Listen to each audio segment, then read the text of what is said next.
La couverture sanitaire universelle n'est pas seulement un idéal, mais un droit fondamental. Et nous avons l'obligation morale et politique de la rendre effective pour chaque citoyen, pour chaque citoyenne, quelle que soit sa situation professionnelle. La validation de ce document stratégique est un point de départ et non une finalité.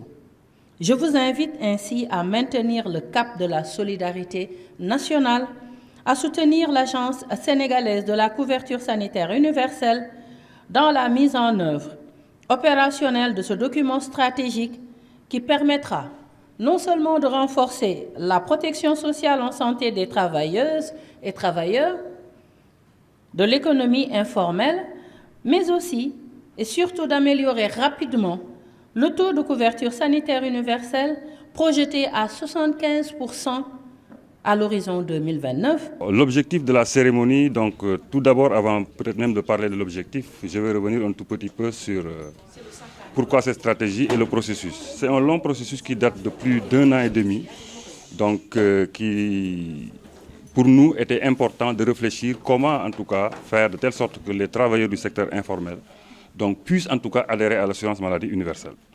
Donc, c'est vrai que l'assurance maladie, donc, depuis 2013, nous avons le programme de la couverture maladie universelle, mais depuis lors, en tout cas, il n'y avait pas une réflexion aussi, en tout cas, approfondie avec l'ensemble des acteurs du secteur pour essayer en tout cas, de définir des mécanismes qui nous permettront aujourd'hui de pouvoir peut-être pousser tout le monde à adhérer dans la couverture sanitaire universelle. Et donc, la CNCSU, avec l'appui de la Banque mondiale et du BIT, on travaille avec l'ensemble des acteurs, un comité vraiment très étoffé, hein, donc de presque 80 membres, hein, donc, qui est composé de l'ensemble des sectoriels. On travaillait vraiment sur l'élaboration de cette stratégie et aujourd'hui, en tout cas, nous avons l'ensemble des éléments qui nous permettront peut-être de booster le taux de couverture donc, du risque maladie au Sénégal d'ici, en tout cas, 2029.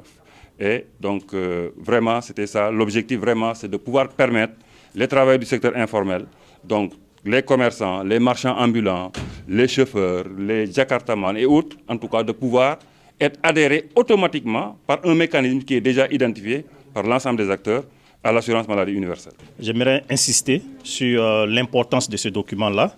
La protection sociale en santé, c'est un droit de l'homme. Ça, c'est très important.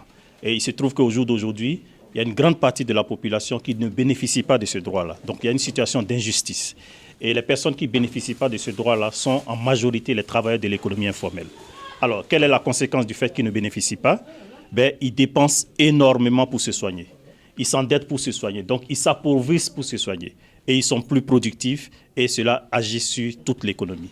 Et donc, l'objectif de cette stratégie-là, c'est d'apporter une réponse à ces difficultés auxquelles ces travailleurs de l'économie informelle sont confrontés en facilitant leur adhésion à la couverture maladie afin qu'ils puissent avoir facilement accès aux soins de santé. Alors, le BIT et la Banque mondiale ont appuyé techniquement et financièrement l'élaboration de la stratégie. Comme ça a été dit tout à l'heure par le conseiller technique du ministre, il y a eu tout un processus participatif auquel le BIT et la Banque mondiale ont pris plaisir, à la fois techniquement mais financièrement, à l'accompagnement.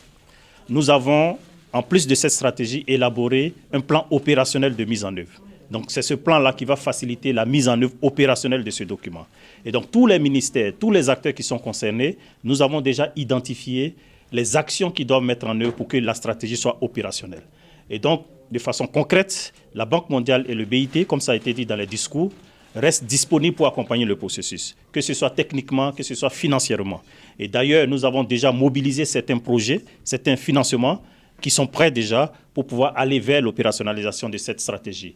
La première action sur laquelle nous allons travailler rapidement, c'est le plan de communication. Parce que comme vous le voyez, il y a plusieurs secteurs qui sont concernés, il y a l'économie informelle, il faut sensibiliser les gens pour que tout le monde comprenne le but de cette stratégie-là. Donc rapidement, nous allons commencer l'élaboration d'une stratégie avec le ministère en charge de la solidarité et sur la base de cela, nous allons appuyer les acteurs de façon technique, de façon financière, en fonction de nos capacités pour la mise en œuvre de cette stratégie. En tout cas, je peux vous assurer que ça devient une priorité dans les interventions en matière de protection sociale du BIT et de la Banque mondiale.